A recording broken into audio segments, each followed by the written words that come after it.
Good morning everyone. आज के इस अमेजिंग सेशन में आपका बहुत स्वागत है। आज हम गूगल शीट्स के ऊपर पिवोट टेबल्स को इम्प्लीमेंट करके देखने वाले हैं और साथ ही साथ हम एक्सेल पे और गूगल शीट्स पे होने वाले कुछ डिफरेंसेस को भी समझने वाले हैं कि एक्सेल में पिवोट टेबल्स को इम्प्लीमेंट करते वक्त क्या क्या चीज़ें होती हैं और गूगल शीट्स के ऊपर पिवोट टेबल्स को कैसे इम्प्लीमेंट करते हैं। आप इस वीडियोस को शुरू से लेकर के अंत तक जरूर देखिएगा बिना स्किप किए हुए, तभी जाकर के इसके की कंसेप्ट और डिफरेंसेस को बारीकी से आप समझ पाएंगे और एनालाइज कर पाएंगे। तो चलिए हम शुरू करते हैं पिवोट टेबल्स का अपना एक क्लास। लेकिन इससे पहले हमें गूगल शीट्स के ऊपर जाना होगा। गूगल शीट्स के ऊपर हम कैसे जाएंगे, लास्ट सेशन में भी हमने आपको बताया था। अगर अभी तक आपने वो वीडियो नहीं देखा है तो आपको इसके आई बटन पे लिंक मिल जाएगा, डिस्क्रिप्शन में भी आपको प्रीवियस वीडियोस का लिंक मिल जाएगा, तो आप वहां से भी देख सकते हैं। कि गूगल शीट्स पर जाने के लिए आपको अपनी ईमेल आईडी से लॉगिन होना होगा। देखिए हमारा ईमेल आईडी यहाँ लॉगिन हो चुका है, तभी हम गूगल शीट्स के ऊपर जा सकते हैं। पर क्लिक करके आपको दो सेक्शन आएगा, जिसमें ये ड्राइव सेक्शन है और दूसरा फाइल सेक्शन और एप्लीकेशन सेक्शन है। तो ऊपर में ड्राइव सेक्शन के अंदर आपको ये ड्राइव फोल्डर जो आपको मिलेगा, इस पर आप क्लिक करके आप गूगल शीट्स के तमाम एप्लीकेशंस के ऊपर जा सकते हैं। अदरवाइज आप इसे अगर स्क्रॉल करते हैं तो नीचे एप्लीकेशन सेक्शन है, जिसके अंदर अलग अलग शीट्स आपको दिख रहे हैं, जिसमें शीट्स है, डॉक्स है और बाकी सारे एप्लीकेशंस आपको यहाँ नजर आएंगे। तो शीट्स पे भी क्लिक करके आप यहाँ आ सकते हैं। अगर आप यूआरएल के थ्रू भी गूगल शीट्स तक जाना चाहें तो शीट्स आपको यहाँ लिखना होगा sheets.new, यहाँ आप देख रहे हैं। और अगर आप एंटर पे क्लिक करते हैं तो आपको एक लिंक दिखेगा। अगर हम sheets.new पे क्लिक करते हैं तो इस तरह से गूगल शीट्स हमारे सामने ओपन होकर के आ जाएगा।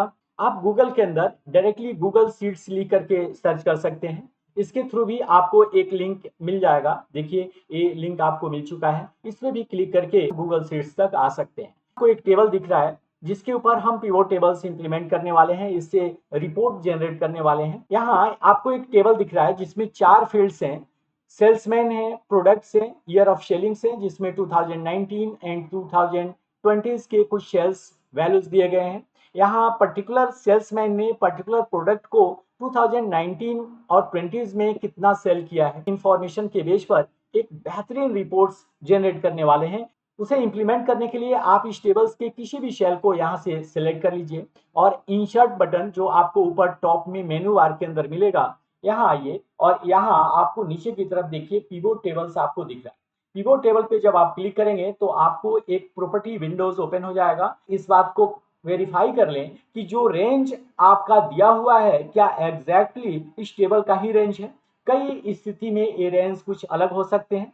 यहाँ हमें दिख रहा है कि A1:D16 का है, यानी कि A1 से लेके D16 यहाँ तक के रेंज को ये बाय डिफॉल्ट सेलेक्ट कर चुका है, यानी कि रेंज सही है। नीचे की तरफ दो ऑप्शन देख रहे हैं, जिसमें पहला ऑप्शन न्यू शीट का है और दूसरा ऑप्शन एग्जिस्टिंग शीट का है।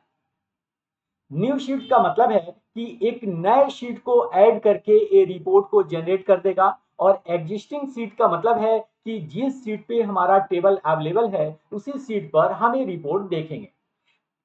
By default new sheet selected है। अगर हमें एग्जिस्टिंग शीट चाहिए तो इसके लिए हम यहाँ सेलेक्ट कर सकते हैं। यहाँ आपको एड्रेस प्रोवाइड करना होगा कि किस एड्रेस पर आप ये रिपोर्ट जनरेट करना चाहेंगे। जैसे हमने इस सेल को सिलेक्ट किया, देखिए इस सेल का एड्रेस यहाँ आ चुका है और जैसे मैं ओके पर क्लिक करूंगा पिवोट टेबल्स यहाँ इंसर्ट हो जाएगा। चलिए हमने न्यू शीट यहाँ से सिलेक्ट कर लिया है और एग्जिस्टिंग शीट पे कैसे काम कर सकते हैं वो भी हमने आपको दिखा दिया है। अगर आपका डेटा छोटा है तो आप एग्जिस्टिंग शीट को ले सकते हैं।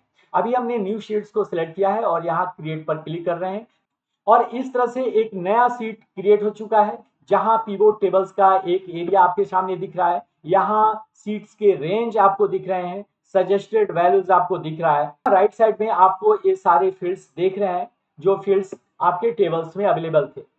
अब मैं आपको दिखाता हूं कि आप यहाँ काम कैसे कर सकते हैं। फॉर्मेट पे जब हम यहाँ क्लिक करते हैं तो देखिए ये सारे फील्ड्स जो आपके टेबल में थे वो यहाँ दिख जाएंगे। इसमें से किस फील्ड को आप रो फॉर्मेट में देखना चाहते हैं, आप दोनों को एक बार जज कर लीजिए। जैसे नेम को हम यहाँ से सिलेक्ट करते हैं, नेम को हमने ऐड किया तो देखिए ये नेम जो है रोज फॉर्मेट में आपको दिख गया और मुझे ये फॉर्मेट अच्छा लगता है।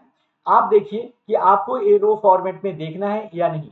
अगर आप इसको कॉलम फॉर्मेट में देखेंगे तो ये कुछ इस तरह से दिखेगा। इसके लिए सबसे पहले यहाँ क्रॉस का साइन है, आप इसको कैंसिल कर दीजिए जो रो फॉर्मेट में हमने इंप्लीमेंट किया है, और कॉलम्स फॉर्मेट पे आकर के यहाँ ऐड पे क्लिक कीजिए और मैं नेम को यहाँ सेलेक्ट करता हूँ। तो देखिए ये नेम आपको इस तरीके से दिखेंगे।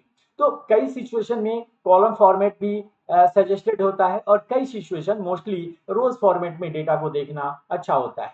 तो चलिए अब हम इस कॉलम्स फॉर्मेट को यहाँ से रिमूव कर देते हैं और रो फॉर्मेट को ऐड कर लेते हैं। ऐड करके नेम को हमने यहाँ से ले लिया, और इसके साथ साथ अगर और भी फील्ड्स को हम इस रो फॉर्मेट में देखना चाहते हैं तो हमें ऐड पे दोबारा यहाँ क्लिक करना होगा, और मान लीजिए प्रोडक्ट्स को भी हम रो फॉर्मेट में देखना चाहते हैं तो प्रोडक्ट्स पे यहाँ क्लिक कर देंगे। तो देखिए यहाँ प्रोडक्ट्स भी आपको दिख रहा है। डिफॉल्ट आपको एक टोटल का फील्ड दिख रहा है, यानी कि इस सेल्समैन ने कितने का सेल किया है ये आपको इस पर दिखेगा।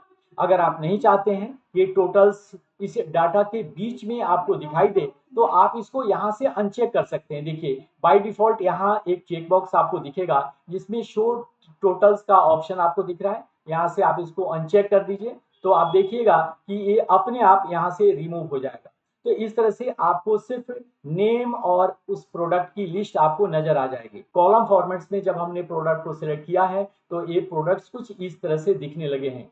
और अब इसके बाद हम वैल्यू फील्ड में आते हैं और वैल्यूज फील्ड में यहाँ से 2019 का ये डेटा सिलेक्ट कर लेते हैं जिससे आपको ये वैल्यू नजर आएगा। यहाँ से ग्रैंड टोटल आ रहा है, यहाँ से आपको क्लियर दिख रहा है कि दीक्षा ने कंप्यूटर सेल किया है, यानी कि अलग अलग सेल्समैन ने अलग अलग प्रोडक्ट यहाँ सेल किए हैं। आपको नजर आएगा कि दीपक यहाँ टेलीविजन सेल कर रहे हैं, रोहित यहाँ आपको दिख रहा है मॉनिटर, और सुमन जो है वो मोबाइल सेल कर रहे हैं। ये पॉसिबल है कि एक ही सेल्समैन अलग अलग प्रोडक्ट भी सेल करे, और उस स्थिति में आपको ये प्रोडक्ट के नीचे उसके सेल्स अमाउंट दिख जाएंगे। अगर दीक्षा ने और भी कोई प्रोडक्ट सेल किया होता तो यहाँ आपको उसके वैल्यूज नजर आ जाते। तो इस तरह से आप रो और कॉलम फॉर्मेट में डेटा ले सकते हैं। लेकिन अगर आप कॉलम फॉर्मेट में ही डेटा लेना चाहते हैं या रो फॉर्मेट में लेना चाहते हैं तो आप वो भी कर सकते हैं। यहाँ हमने दो फॉर्मेट लिया है, यानी कि रो और कॉलम फॉर्मेट्स दोनों हमने यूज किया है। यहाँ से कॉलम फॉर्मेट को हम रिमूव कर देते हैं और उसको रो फॉर्मेट में ऐड करके आपको दिखाते हैं। देखिए यहाँ रो फॉर्मेट में हम इस डेटा को ऐड कर सकते हैं। ऐड बटन को क्लिक करना होगा और यहाँ से प्रोडक्ट या जो भी फील्ड आप लेना चाहते हैं उसको यहाँ ऐड कर सकते हैं। फिर से आकर के देखिए यहाँ शो टोटल्स का ऑप्शन चेक बॉक्स है तो इसको अनचेक कर लेते हैं, और इस तरह से 2020 का डेटा यहाँ हमें दिख रहा है। अगर मैं 2019 का भी डेटा देखना चाहूँ तो फिर से हमें यहाँ ऐड पे आना होगा और ईयर 2019 को सिलेक्ट करना होगा, और इस तरह से आप देखिए कि 2019 का ये डेटा आपको यहाँ दिख रहा है। 2019 में दीक्षा ने अलग अलग लोकेशंस और टाइम पीरियड पे ये सेलिंग किए हैं। पूरे का सेल आपको देखना है तो यहाँ शो टोटल पे आप क्लिक कर दीजिए। ये चेक बॉक्स जैसे चेक होगा आपको यहाँ एक फील्ड ऐड होता हुआ दिखाई देगा ग्रैंड टोटल का, और ये पूरा सेल का टोटल आपको नीचे की तरफ दिख जाएगा। यहाँ अगर प्रोडक्ट्स पे आप शो टोटल पे चेक कर दीजिए तो देखिए प्रोडक्ट वाइज टोटल आपको यहाँ से नजर आ जाएगा। जिसका रिपोर्ट्स भी आप देखना चाहते हैं ये रिपोर्ट्स आप यहाँ से देख सकते हैं। मान लीजिए मुझे दीपक का टोटल देखना है तो यहाँ प्लस पर क्लिक करके हम दीपक के डिटेल इंफॉर्मेशन को देख सकते हैं, और मुझे अगर दीक्षा का देखना है इस प्लस बटन पे क्लिक करके दीक्षा के डिटेल सेल को यहाँ से देख सकते हैं। तो इस तरह से पिवोट टेबल कैसे इंप्लीमेंट करते हैं ये चीजें हम यहाँ देख रहे हैं। किसी वजह से एडिटर आपका क्लोज हो जाता है तो आप यहाँ एडिटर कैसे लाएंगे। जैसे ही आप इस पिवोट टेबल्स के रिपोर्ट्स को सिलेक्ट करेंगे आपको नीचे देखिए एडिट का ऑप्शन मिल जाएगा। इस एडिट पर जैसे आप क्लिक करेंगे तो फिर से आपका ये पिवोट टेबल एडिटर ओपन हो जाएगा, और जिस भी प्रॉपर्टीज को आपको ऐड या रिमूव करना है आप यहाँ से ऐड या रिमूव कर सकते हैं। फ्रेंड्स अगर आपको ये वीडियो पसंद आया हो तो आप इसे लाइक और सब्सक्राइब जरूर कीजिएगा। चलिए मिलते हैं आपसे नेक्स्ट वीडियोज में, तब तक के लिए जय हिंद, जय भारत,